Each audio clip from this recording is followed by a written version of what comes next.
कहानी जिले के केसली विकास खंड की है। यहाँ के रहने वाले अनिरुद्ध सिंह जो पेशों से वकील है। अनिरुद्ध इंदौर से स्वयं की कोचिंग क्लासेस चलाते थे जो कोरोना काल में बंद हो गई। तब अनिरुद्ध ने गांव जाकर आधुनिक खेती करने की सोची और आज परिणाम सबके सामने है। उन्होंने पहाड़ों पर उगने वाली फसल को इस अंचल में सफलता से उगाकर नया आयाम कर दिया है। कोरोना काल में मार्च 2020 से ही कोचिंग का काम बंद हो गया। जब कोचिंग शुरू होने की सारी उम्मीदें खत्म हो गई, तब अगस्त में सागर के केसली निवासी युवा अनिरुद्ध सिंह अपने घर पहुंचे। गांव आकर वो हताश निराश नहीं हुए, बल्कि कुछ खेती में नवाचार करने का सोचा। उन्होंने तय किया कि वो अपने खेतों में उस फसल का उत्पादन करेंगे जिसकी उपज के बाद उन्हें मंडी तक नहीं जाना पड़े, बल्कि व्यापारी ही उनके यहाँ पहुंचे। हिमाचल प्रदेश के अपने कुछ साथियों और उद्यानिकी विभाग के अधिकारी प्रदीप परियार की सलाह पर अक्टूबर में उन्होंने स्ट्रॉबेरी की खेती शुरू की। प्रायः पर यह खेती पहाड़ी और ठंडक वाले इलाकों में होती है, लेकिन अनिरुद्ध सिंह की मंशा पर उद्यानिकी विभाग ने भी इस खेती को सागर में पायलट प्रोजेक्ट के रूप में करने का विचार किया। सिंह को उद्यानिकी विभाग ने ड्रिप और मल्चिंग पद्धति से खेती करने की सलाह दी और अक्टूबर के शुरुआत में इसकी बोअनी की गई। इसमें करीब 1.5 लाख रुपए खर्चा आया। 28 दिसंबर से स्ट्रॉबेरी की तुड़ाई शुरू है। मार्च तक 5 बार तुड़ाई की जा सकेगी। लागत और अन्य खर्चा निकालकर कुछ 5 लाख रुपए के मुनाफे का अनुमान है। मैं जैतपुर डोमा का निवासी हूँ और यहाँ पर मैं आया हूँ स्ट्रॉबेरी की फसल देखने और मुझे देखकर अच्छा लगा और मैं भी इस चीज़ को करने की सोच रहा हूँ। आप लोगों ने इनकी किस प्रकार से हेल्प की और कैसा मतलब यहाँ का एटमॉस्फेयर है, इन फसलों के लिए मुफीद है कि नहीं है, और आप क्या मतलब किसान भाइयों को इससे क्या प्रेरणा देना चाहेंगे? जी, जैसा कि कोविड-19 के मद्देनज़र पूरा भारत पलायन की स्थिति में था, उस टाइम अनिरुद्ध भैया जो कि बहुत ही एक्टिव पर्सन है, वो अक्टूबर के आसपास हमसे मिले। एक्चुअली मैं नयनगर नर्सरी में बैठा था तो उनने हमसे कहा सर हम कुछ नया करना चाह रहे हैं। तो हमने कहा भाई साहब नया बिल्कुल आपके दिमाग में क्या आ रहा है? तो उनने कहा सर मैं एक्चुअली अभी लेह लद्दाख घूम के आया हूँ। क्योंकि घूमते हुए उनके मित्र थे सोलन में, तो उनने कहा कि वहाँ मैंने स्ट्रॉबेरी देखा है और उनके घर पे भी 1-2 गमले में स्ट्रॉबेरी था। तो मैंने कहा बिल्कुल भाई साहब मैं आपका पूर्णतः 100% सहयोग करूँगा। तो जैसे ही उन्होंने बताया कि मैंने कहा प्लांट के साथ प्लांट की मेरी व्यवस्था हो चुकी है, मैं सोलन से मेरे एक मित्र से प्लांट मंगवा रहा हूँ। तो नवंबर के महीने में आप देख रहे हैं कि जो भी ये पूरी हुई है 1 नवंबर के आसपास ये पूरी इसकी लग गई थी स्ट्रॉबेरी। ये एक पौधों से लगी है, मतलब पौधे जो आते हैं उनसे ही लगी हुई है। और इसके अंतर्गत विभाग के तौर पर हमने इनसे कहा कि अगर लगा रहे हैं तो आप सबसे पहले मल्चिंग और ड्रिप, क्योंकि स्ट्रॉबेरी का जो फल आता है वो बहुत एक मुलायम और लचीला होता है और उसका जो मार्केटिंग है वो केवल आप सॉफ्टनेस से होता है। यदि अपन मिट्टी के आसपास इसको बिना मल्चिंग के करेंगे तो ये मिट्टी के पे आके उसकी प्रक्रिया को सड़ा देगा या उसकी क्वालिटी को घटा देगा। तो मल्चिंग करवाई और ड्रिप का उद्देश्य ये था कि अपने इसको जितनी पानी की आवश्यकता है उतनी ही मिले। क्योंकि फर्टिगेशन भी ड्रिप से होता है, मतलब जो फर्टिलाइजर है इसमें स्प्रे करने की ज़रूरत नहीं है।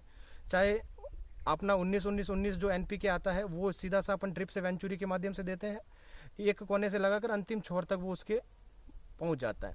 उसके पश्चात जो भी फंजीसाइड होता है, इंसेक्टिसाइड होता है, क्योंकि माइट्स और थ्रिप्स की जो समस्या है रहती है, क्योंकि आसपास गेहूं की फसल भी रहती है, तो उस हिसाब से जो भी आप अपन दवाएं भी देते हैं चाहे खाद देते हैं वो संपूर्ण माध्यम से पहुँच जाता है। और स्ट्रॉबेरी की फसल बेड पे बनने का उद्देश्य ये रहता है कि स्ट्रॉबेरी की जो जड़ें होती हैं वो बहुत कम होती है। तो इनके लिए जो ऑर्गेनिक अपन सॉइल कहते हैं या और जो गोबर खाद है, वर्मी कंपोस्ट है, ये जितना अच्छा रहेगा स्ट्रॉबेरी का पुष्प जो है वो अच्छा बनेगा, पौधे की ग्रोथ अच्छी होगी और अपने को अच्छा क्वालिटी फ्रूट मिलेगा। यहाँ जो इनने फसल ली है उसको आप किस की बात है, वो कहते हैं कि असंभव कुछ नहीं है। तो जब शुरुआत हुई थी तो एक संदेह था कि क्या इसमें अपने यहाँ का बुंदेलखंड का तापमान इसको सूट कर पाएगा, तो हमने एक भाई साहब से निवेदन करके हमने कहा पायलट प्रोजेक्ट के तौर पर अपन इसको लें, इसमें अपन हार नहीं मानेंगे, लेकिन अगर अपन सक्सेस हुए तो कईयों के लिए प्रेरणा स्रोत रहेंगे जैसा कि आज हैं। तो उनने किया शुरू, और तापमान इस फसल को ठंड चाहिए, और बुंदेलखंड में ठंड नवंबर से दिसंबर महीने में पर्याप्त ठंड पड़ती है। तो उस दौरान ये हुई, क्योंकि अगर अपन ग्रीन हाउस या पॉली हाउस में इसको करें तो ये अक्टूबर के महीने में या अक्टूबर की शुरुआत में लग जाती है, लेकिन ओपन फील्ड में ये ठंड की शुरुआत में ही लगती है। और बुंदेलखंड का तापमान जैसा कि आप फसल देख रहे हैं मनमाफिक है उसके, और इसका जो फ्रूट है हमने बीच में 5 से 6 दिन पहले देखा था, एक फ्रूट 110 ग्राम का भी हमने पाया है इसमें। ये अनिरुद्ध सिंह ने बताया कि स्ट्रॉबेरी के उपज के पहले ही उन्हें यहाँ ऑर्डर आना शुरू हो गया है। उन्होंने ऑनलाइन की महानगरों में इसके लिए व्यापारियों से संपर्क साधना शुरू कर दिया है। मार्च तक ऑनलाइन बुकिंग है, इसके लिए मुंबई तक के व्यापारी उनसे संपर्क कर रहे हैं। सिंह ने बताया कि सप्लाई के लिए उन्हें 200 ग्राम के 6 पैकेट के बॉक्स तैयार किए हैं। वर्तमान में 200 से अधिक बॉक्स की सप्लाई केवल इंदौर में ही की जा चुकी है। आने वाले दिनों में मुंबई में ही इसकी सप्लाई की जाएगी, जहां दाम भी अच्छे मिलने वाले हैं। सिंह ने ये भी बताया कि मुताबिक थोक में स्ट्रॉबेरी के दाम प्रति किलो 300 रुपये तक मिल रहे हैं। मुंबई के दाम 360 रुपये प्रति किलो मिलने की उम्मीद है। साथ ही उन्होंने ये भी बताया कि उन्हें लागत निकालकर 1.5 एकड़ जमीन में लगाई स्ट्रॉबेरी से 5 लाख रुपए की आय की उम्मीद है।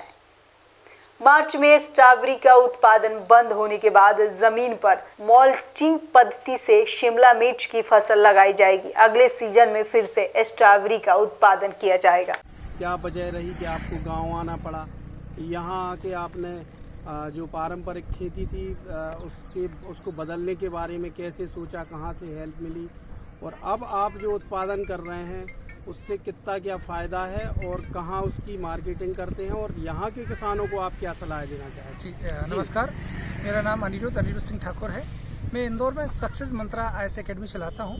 मेरी इंदौर के अलावा भी अन्य ब्रांचेस हैं और जो बहुत अच्छी चल रही हैं। लेकिन क्या हुआ, कोरोना काल में जब हमारी क्लासेस बंद हुई और संपूर्ण देश एक जगह ठहर गया, तो उसी दौरान मैं अपने परिवार को लेकर घर आया, अपने गांव आया। गांव पे जब मैंने यहाँ के किसानों की स्थिति देखी, कि लंबे समय यहाँ रहा, तो मैंने अवलोकन किया कि यहाँ के किसान परंपरागत तरीके से खेती करते हैं और उस खेती में लगातार कर्जा पे कर्जा कर रहे हैं। यहाँ की 2 समस्या मुझे सबसे पहले सामने देखने को मिली कि यहाँ के जो किसान हैं वो छोटे छोटे रकबे के किसान हैं और वो जो एक परंपरागत तरीके से खेती करते हैं उसी के ऊपर निर्भर रहते हैं, जिनके कारण वो कर्जे पर डूब रहे हैं। तब मैंने सोचा क्या किया जाए कि जिससे कि हमारे किसान भाइयों को सहयोग मिले और इनके लिए हम क्या कुछ कर सकते हैं। इसी दौरान मेरी जब लद्दाख यात्रा हुई तो यहाँ मेरे अजय धनगर जी हैं, मेरे मित्र हैं, अर्जुन सिंह जी हैं। जब इनसे मैंने सलाह ली कि क्या की जाए, उनकी खेती देखी, तो वो वहाँ पर भी हिमाचल प्रदेश में और अन्य जगह पर पहाड़ी क्षेत्रों में छोटे छोटे किसान होते हैं, लेकिन वो ढनात दौड़ते हैं क्योंकि वो कुछ व्यापारिक किस्म की फसलें करते हैं और उनसे अच्छा खासा पैसा कमाते हैं। तो वो ही सब चीज़ मैंने देखी, तो वहाँ की और यहाँ की ज़मीन में मुझे बहुत अंतर नज़र आया। तो मैंने सोचा क्या किया जाए, तो मैंने 2 महीने के लगभग यहाँ पर सब पूरा माहौल तैयार किया, बर्मी कंपोस्ट वगैरह खरीदा, बेड तैयार किए, ड्रिपिंग तैयार की। और इसके बाद सबसे बड़ी समस्या आती है कि जब आप वहाँ की फसलें यहाँ लगाते हैं टेम्परेचर की, क्योंकि जो ये स्ट्रॉबेरी है, स्ट्रॉबेरी को लगाने के लिए लगभग 25 डिग्री सेल्सियस तापमान होना ज़रूरी है। इससे ज़्यादा में आप उसको सर्वाइव नहीं कर पाती है। वहाँ पर एक खेती होती है लगभग सितंबर में, लेकिन सितंबर में यहाँ पर अपने बुंदेलखंड मालवा में यहाँ बोला जाता है द्वितीय ग्रीष्म ऋतु, क्योंकि अच्छा खासा टेम्परेचर यहाँ पर रहता है। तो मैंने थोड़ा उसका वेट किया और जब 3-4 दिन तक लगातार 25 डिग्री रहा, तब मैंने 1 नवंबर को इस स्ट्रॉबेरी की प्लांट है जो बुलवाए, मैंने 29 को बुलवाए थे, 1 नवंबर को यहाँ पर लगाना मैंने स्टार्ट किया और 28 दिसंबर से हमारी फसल टूटना शुरू हुई और अभी तक मैंने लगभग 60,000 के समथिंग मैंने इस फसल को बेच लिया, 60,000 के समथिंग बेच लिया है। और जैसे आप लोग अभी इस खेत को देख रहे हैं, 5 से 5.5 लाख तक की फसल मैं इसमें 5 से 5.5 लाख तक की फसल मैं इसमें से निकालूंगा और उसको बेचूंगा। अब हम मार्केट की बात करते हैं तो आज आप देख रहे हैं ग्लोबलाइजेशन का समय है, तो संपूर्ण विश्व एक छोटी सी जगह सिमट के रह गया है। छोटे से आपके मोबाइल में मैंने पूरा अपना ऑनलाइन अपना काम कर रहा हूँ ऑनलाइन ऑर्डर इतने मिल रहे हैं मुझे कि मैं अभी सागर जिले को ही नहीं निपटा पाया। 60,000 की जो मैंने फसल बेची है वो केवल सागर जिले में ही मैंने बेच दी है। इसके अलावा मुंबई के मेरे ऑर्डर हैं, मुंबई में भेज रहा हूँ, भोपाल भेज रहा हूँ, इंदौर भेज रहा हूँ, बालाघाट भेज रहा हूँ, जबलपुर भेज रहा हूँ, नरसिंहपुर भेज रहा हूँ, करेली भेज रहा हूँ, रायसेन भेज रहा हूँ। ऐसे बहुत सारे ऑर्डर हैं जो केवल फेसबुक के माध्यम से और सोशल मीडिया के माध्यम से मेरे को मिले हैं। यहाँ के किसानों के लिए आपने चूँकि ये किया है, आगे और इसको विस्तारित करेंगे, क्या प्लानिंग है आगे, और यहाँ के किसानों को क्या संदेश देना चाहिए? निस्संदेह ये जो मेरी खेती है मेरे बुंदेलखंड के किसानों के लिए समर्पित है और लगभग 1500 से अधिक लोग यहाँ अभी तक यहाँ विजिट कर चुके हैं। मैं चाहता हूँ कि मेरे बुंदेलखंड के किसान इस खेती को करें, परंपरागत खेती को छोड़कर। इसमें सरकार का भी सहयोग मिल रहा है, क्योंकि अगर इस खेती की बात करते जब मेरे मनोबल डाउन हो रहा था तो हमारे यहाँ के परिहार साहब हैं जो ध्यानगी को देखते हैं, तो उनने भी हमारा मनोबल बढ़ाया और उनका भी कहना है कि हम इस पूरे क्षेत्र को एक ऐसा हार्टिकल्चर के क्षेत्र में एक ऐसा क्षेत्र बनाना चाहते हैं कि कुछ दिन बाद लोग बोले कि हाँ स्ट्रॉबेरी का हब है केसली, या बुंदेलखंड को स्ट्रॉबेरी के हब के नाम से जाना जाए। ऐसी मेरी उम्मीद है। सरकार का लगातार सहयोग मिल रहा है और अपने किसान भाइयों का भी सहयोग मुझे मिल रहा है। बहुत सारे लोग यहाँ विजिट करते हैं और बोलते हम भी लगाएंगे। उनको सहयोग करने के लिए मैं तत्पर हूँ और इसी तरह के मैं अपने बुंदेलखंड का नाम रोशन करना चाहता हूँ। के लिए तो जैसा भी भाई साहब ने भी कहा है कि यदि किसानों को जिनको चाहिएगा मैं खुद अवेलेबल करवाऊंगा। और ड्रिप और मल्चिंग के लिए है विभागीय योजनाएं चल रही है। प्रधानमंत्री कृषि सिंचाई योजना के अंतर्गत अपने ड्रिप के लिए योजना जिसमें 55% तक शासन अनुदान दे रही है, एवं मल्चिंग के लिए भी संरक्षित खेती में शासन आपको 50% तक का अनुदान प्रदान करती है। तो इसमें योजनाओं के अंतर्गत भी हो जाता है। इसमें किसी प्रकार के कृषकों को कोई समस्या नहीं आती है, क्योंकि ड्रिप के टारगेट जो भी रहते हैं वो पर्याप्त मिलते हैं। क्या शुभ नाम है आपका? प्रदीप परिहार, वरिष्ठ उद्यान विकास अधिकारी, विकासखंड केसली। अनिरुद्ध सिंह परिहार जैसे पढ़े लिखे किसान ने केसली विकास खंड में जो आदिवासी बहुल विकास खंड है, यहाँ के किसानों को आधुनिक ओर से लाभकारी कृषि की एक नई दिशा दिखाई है। अनिरुद्ध की फसल का अब तक हजारों किसान अवलोकन कर चुके हैं और आगामी सीजन में खुद ये फसल लेने के बारे में भी सोच रहे हैं।